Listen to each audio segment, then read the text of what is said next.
Congregación Permanente de la Diócesis de Campeche.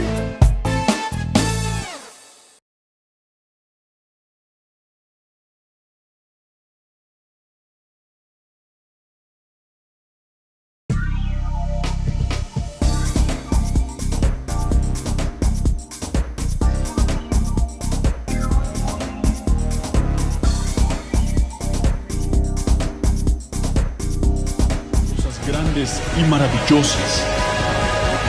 Tú eres mi hijo, tú eres mi hija, y yo soy tu padre. Ven a mí. Hola, ¿cómo están todos? Vamos a comenzar una serie de programas muy interesantes donde vamos a poder observar todo en relación a la Eucaristía. Miren, les soy muy sincero. Lo que he leído sobre la Eucaristía, sobre la presencia real de Jesús en la hostia consagrada, es algo extraordinario. En esta serie de programas vamos a hablar precisamente del sacramento de la Eucaristía, Jesús presente realmente en la hostia consagrada. Y no solamente vamos a abordar un tema en el aspecto exclusivo espiritual, vamos a hablar de la Eucaristía también en el aspecto científico, ya que vamos a mencionar sobre los milagros eucarísticos que ha existido alrededor del mundo y de investigaciones realizadas por diferentes científicos, como el caso del doctor Ricardo Castañón, un científico actual católico que ha investigado sobre milagros eucarísticos y ha comprobado científicamente que Jesús se encuentra en la Eucaristía.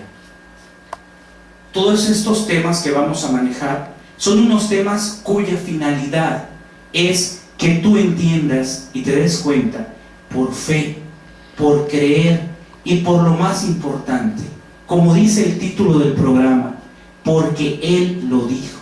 Él dijo, yo estoy aquí.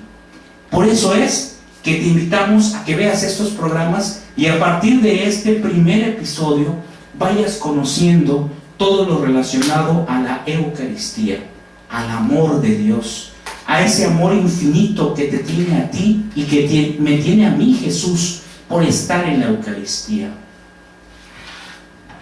Vamos a comenzar con una pequeña reflexión. Dicen por ahí que uno tal vez puede pensar, ¿cómo es posible que Jesús esté en la Eucaristía? Y yo te digo una cosa importante. Ciertamente, no comprendemos cómo es posible, mas sin embargo, eso no quiere decir que yo tenga que dudar.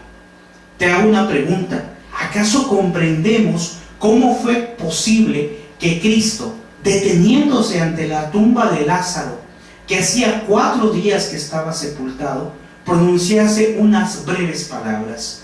Te recuerdo que Jesús ante la tumba de su amigo Lázaro dijo, Lázaro, sal fuera. ¿Y qué fue lo que ocurrió? Aquel ser, aquel amigo de Jesús que estaba muerto, resucitó. Y yo te digo, ese Jesús que resucitó a su amigo Lázaro es el mismo que después dijo, este es mi cuerpo. Es el mismo Cristo que le dijo a los apóstoles y en este tiempo a los sacerdotes, hacer esto en memoria mía. ¿Cómo es posible entonces que podamos dudar de Jesús? De un Jesús que resucitó a Lázaro. Tal vez algún hermano de otra denominación pueda decir, Jesús no está en la Eucaristía, es un cuento, es algo inventado por los católicos. Y eso no puede ser. ¿Por qué? Porque si corroboramos las Sagradas Escrituras, hermano, y tú sabes que Jesucristo resucitó a Lázaro, entonces debes de saber y tener la fe de que si pudo resucitar a su amigo, mucho más puede quedarse en la hostia consagrada. Esto lo hago como una reflexión muy interesante para aquellos que dudan que Jesús está en la Eucaristía. Jesús es Dios y por consiguiente Él puede hacer absolutamente todas las cosas. Ciertamente quisiéramos tal vez que se hicieran muchos milagros eucarísticos, que tal vez en todas las iglesias del mundo y en todos los momentos del mundo se presentaran cosas extraordinarias, cosas visibles para la Eucaristía. Pero yo te digo, hermano, Él lo ha permitido para los que no tienen fe, pero también nos pide a nosotros creer sin tener que ver. No ser como Santo Tomás, que Santo Tomás decía: hasta no ver sus llagas, no creeré. A ti te digo, hermano, ¿crees sin haber visto? ¿Crees porque Jesús ha dicho que está realmente en la Eucaristía? Desde luego que tenemos que analizar y pensarlo, porque nuestro Señor Jesucristo tiene que decir la verdad. No puede ser el que haya inventado algo al decir: este es mi cuerpo, el que come mi sangre, el que come mi cuerpo y bebe mi sangre, tiene vida en mí. Por lo tanto, Él se dio a sí mismo en el sacramento del altar, para poder permanecer entre nosotros hasta la consumación de los siglos. La gente se siente intrigada. ¿Qué clase de manjar nos dará si no es pan? Y Jesús les dice: yo soy el pan vivo que ha descendido del cielo. El pan que yo daré es mi misma carne, la cual daré yo para la vida del mundo. Para la vida del mundo, es decir, bajo una especie de pan, en forma de pan, porque nosotros, nuestra vista nos puede engañar. Nuestra vista nos engaña, nos hace ver un pedacito de pan, pero ese pedacito de pan internamente se encuentra Jesús Eucaristía. Yo te digo, hermano, si en alguna ocasión mencionaba en una plática, a ver, si tú agarraras tu mano y te la frotaras muy fuerte, es más, lo puedes hacer hoy en estos momentos que estás viendo este video, frótate muy fuerte, le decía: ¿qué ves? Y algunos me decían: no, pues veo que está un poco sucio. Ah, bueno, eso ya es otra cosa, a lo mejor no te has lavado bien las manos desde hace mucho tiempo. Pero yo les decía: dime tú, ¿qué ves en tu mano? ¿Acaso ves en tu mano las células que tienes? ¿Acaso ves en tu mano que tienes adentro de ella venas? Que tienes adentro todo un sistema nervioso, un sistema sanguíneo, un sistema muscular, un sistema que está compuesto de huesos que te permiten mover. Y me decían las personas: no, yo no lo veo, pero lo sé porque me lo ha dicho un científico, porque me lo ha dicho la ciencia. Y yo te digo, ¿a quién le crees más? No estoy diciendo que las investigaciones y la ciencia no sea algo correcto, desde luego que sí. Dios lo permite, Dios permite que el hombre cada día se esté superando más, haciendo más cosas. Pero regresamos al punto.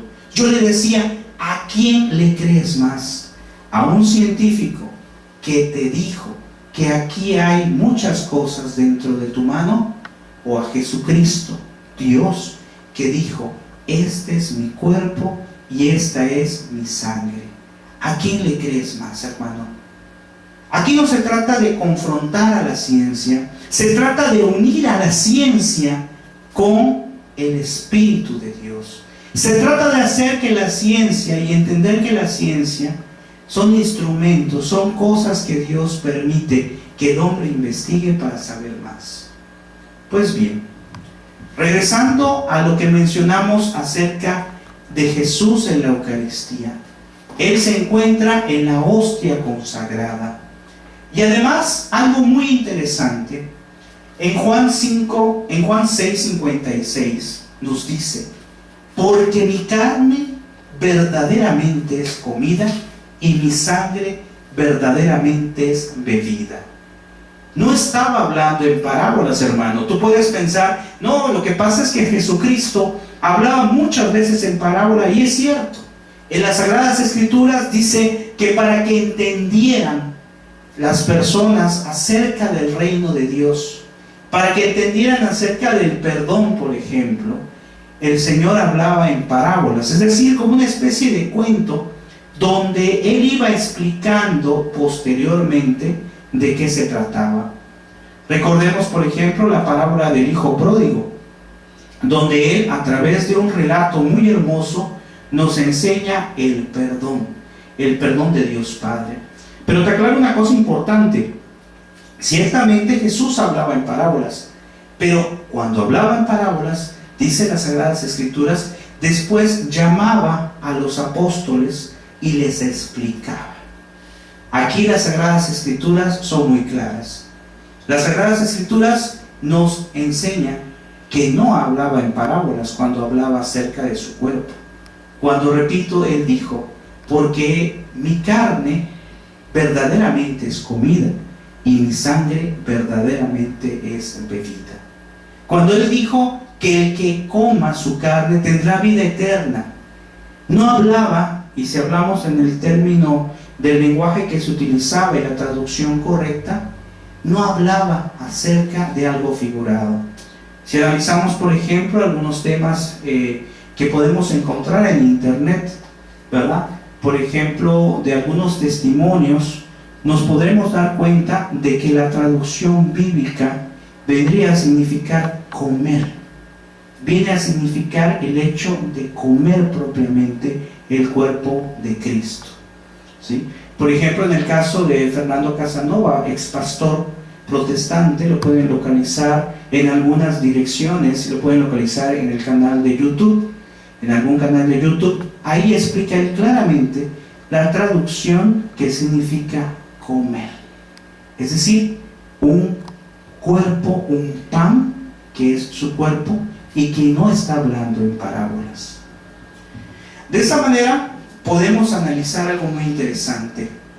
No solamente debemos de anhelar unirnos con Dios, sino también comerle, es decir, también recibir su cuerpo, de tal manera que lo veamos como un manjar, como algo extraordinario de poder recibir.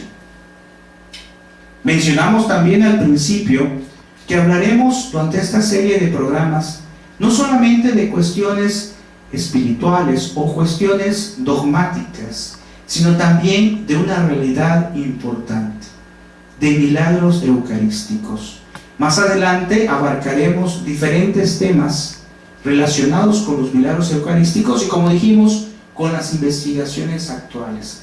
Pero para empezar, creo que vamos a dejar una tarea importante. Te vamos a dejar de tarea que investigues para que para la próxima podamos ahondar más en el tema sobre los milagros eucarísticos, sobre Jesús en la Eucaristía realmente presente y visible a través de esos milagros que han estado desde siglos, desde hace muchos siglos. Muy bien, regresando con lo que estamos comentando en este momento, dice por ahí un escritor: qué cosa más triste para quienes se aman de veras, despedirse y separarse. Cualquier cosa estarían dispuestos a hacer. Si alguno de nosotros pues ha tenido a lo mejor algún familiar, alguna persona o amigo que se tiene que separar de él, pues es algo muy triste. No podía ser así con Jesús. Jesús tenía que dejar, tenía que quedarse a través de la hostia consagrada. Por eso Él dijo en Mateo 28:20, he ahí que yo estaré con vosotros o con ustedes hasta el fin de los tiempos, hasta la consumación de los siglos. ¿A qué se refería Jesús con esa parábola? No solamente estaba hablando en un sentido figurado, como a veces nosotros podemos pensar que Jesús, que Dios está en el cielo solamente. No, Él nos decía a través de las Sagradas Escrituras, y el magisterio de la Iglesia nos los hace ver, que esta cita bíblica de Mateo 28:20 se refiere a que iba a estar junto a nosotros en el sagrario, en el lugar donde ahí está en este momento Jesús, donde está esperando escucharte y atenderte. Yo soy testigo, yo soy un testigo indigno, sí, pero soy testigo del poder de la Eucaristía. Cuando me he sentido mal, cuando he tenido problemas, cuando he estado triste, preocupado por situaciones de mi familia o personales, antes de intentar resolver la cosa o las situaciones por mis propios medios, he querido siempre ir al sagrario o intentado ir al sagrario. La visita a Jesús Eucaristía diaria es un fortalecimiento, un encuentro. Y mi testimonio es que después de ir con Jesús Eucaristía, dejarle ahí todos mis problemas y mis situaciones, he salido muy bien de ahí, prácticamente siempre. He salido con una alegría, con una esperanza de que se va a arreglar esa situación, teniendo siempre que tener en cuenta la fe y la confianza en Jesús. Por lo tanto, nos podemos preguntar, ¿qué hace pues el que comulga? Aquel que comulga, fíjense, si Jesús es tan bueno y tan importante y da tantas gracias, si yo voy a donde está en el sagrario y le pido y le platico y siento las maravillas, imagínense aún más aquel o aquellos que le recibimos en la comunión. Ya no solamente está Jesús ahí en el sagrario, ahora está dentro de mí, ahora es parte mía. Por ejemplo, es tanto el amor como un esposo y una esposa que están juntos, ¿verdad? Su relación como esposos en un matrimonio, por ejemplo, se vuelve profundo. Así Jesús, la relación entre Jesús y tú, cuando estás en el sagrario, se vuelve más profundo. Y como decía las Sagradas Escrituras, yo no soy más bien, yo no soy quien vive, es Cristo quien vive en mí. Esas palabras de San Pablo tan hermosa que dice, yo vivo, o más bien, no soy el que vivo, es Cristo que vive en mí. Es decir, dice, ya no soy yo, es Cristo. Y Cristo va a ser el que viva en ti en la medida en que tú te acerques a Jesús Eucaristía, ya sea a través del sagrario, en su presencia junta, o ya sea a través, mejor aún, de recibirlo sacramentalmente. Hay una historia muy hermosa de una persona que se sentaba enfrente del sagrario y solamente se sentaba y se quedaba viendo el sagrario. Y cada día hacía lo mismo. El sacerdote, al ver que esa persona llegaba, se sentaba y se quedaba viendo al sagrario y después se iba y que no pronunciaba aparentemente ninguna palabra, le dijo, oye, ¿cómo es posible? ¿Qué es lo que estás haciendo?, le dice el sacerdote a esta persona, porque veo que llegas pero tú no rezas, no pronuncias ninguna palabra. Y le dice el Señor que hacía oración, le dice, bueno, yo no rezo nada porque no sé rezar, me cuesta mucho trabajo, pero ¿sabe qué, Padre?, le dijo, yo lo veo y Él me ve. Vean qué situación más hermosa, dice, yo lo veo y Él me ve. ¿Eso qué significa? Significa que Él está directo, al acecho, esperando vernos en todo momento. Por eso Jesús siempre está junto a nosotros. Por eso Jesús siempre nos quiere, nos cuida y nos protege. Por eso Jesús está en la hostia consagrada, en todo momento. Esto es mi cuerpo, esta es mi sangre. La forma exterior, es decir, lo que es el sabor, el olor, el peso, etc., siguen siendo lo mismo. ¿Qué es lo que ocurre?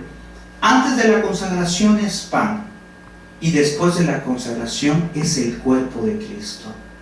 Antes de la consagración tiene un peso y después tiene el mismo peso. Pero entonces uno puede decir, ¿cómo es posible? ¿Dónde lo sacan? ¿Cómo es posible que el sacerdote, en el momento de hacer la consagración, en ese momento, ese pedazo de pan se convierte en el cuerpo de Cristo? Alguien podría decir, ¿de dónde salió eso? Y yo te digo, lee las Sagradas Escrituras y ve que dijo, hagan esto en memoria mía. Es decir, dijo, háganlo, realícenlo. No dijo, hagan la representación, o no dijo, recuérdenlo, o no dijo, piensen como que fuera.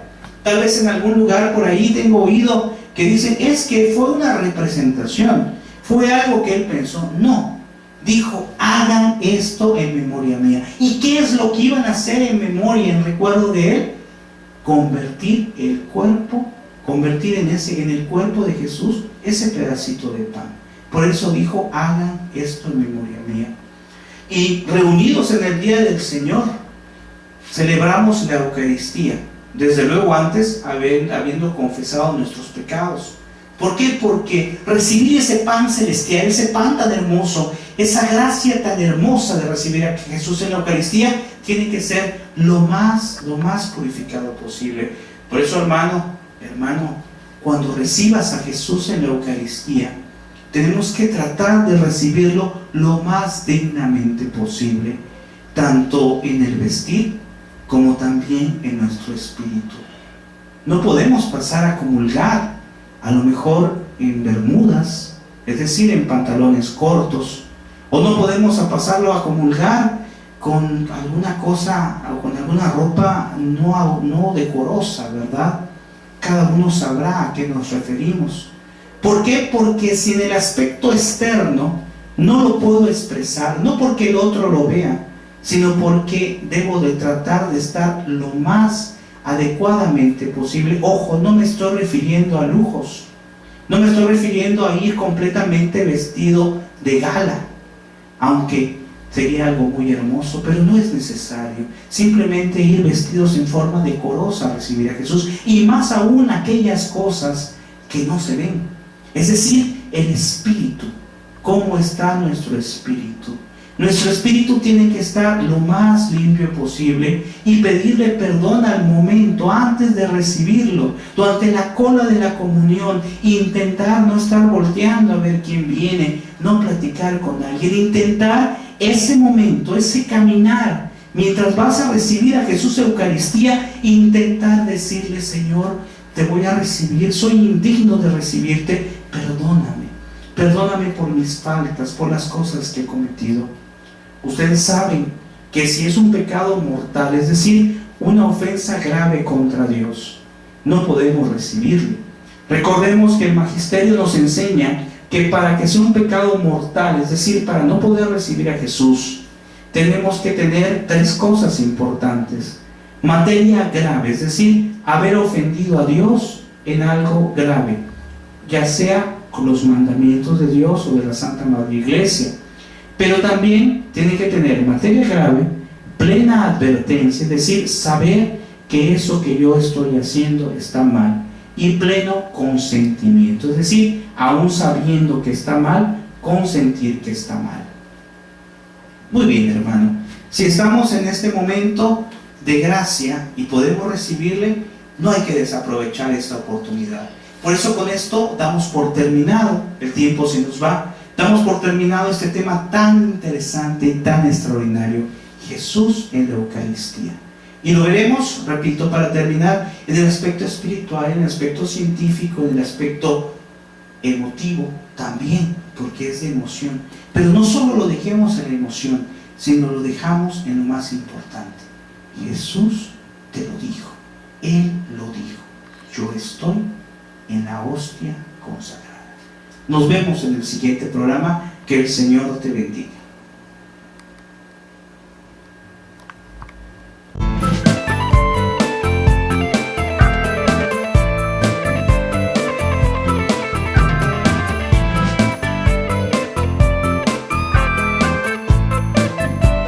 Misión permanente de la Diócesis de Campeche.